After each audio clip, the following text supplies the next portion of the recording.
来看国内这民众党的立委黄国昌，讲接到陈情，讲兴达电厂开代票7亿，请厂商到处理废水，所以甲遮有碳涂污的废水直接甲漏掉。因台电是回应讲，这电厂咧放流，是利用海水甲遮的碳涂污送去家己的池仔内底集中处理，绝对无排去外口。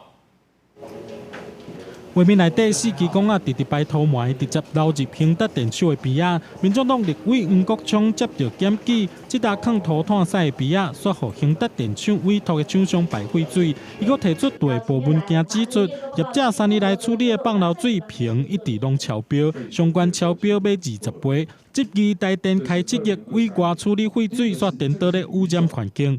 那为什么这不是应该他们排放废水的地方？ 却透过把水排到黑塘里面去，要掩人耳目，要掩人耳目。当初花7亿搞这个标案，是把纳税人当盘子吗？你为什么不解约？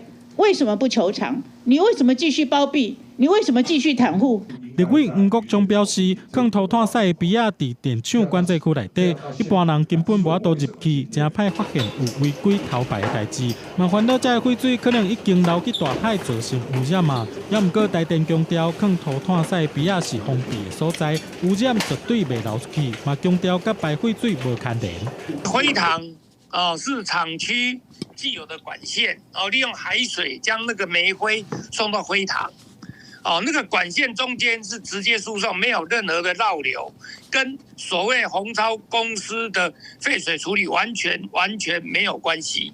针对民众党团这支委托处理废水业者无都通过验收，废水嘛长期偏超标。台电解说讲，只要废水无合格，就要求业者处理到合格为止。嘛强调电厂有水质监测系统拢符合规定。民众党团要求环境部甲电厂联合去电厂稽查，台电表示欢迎。记者综合报道。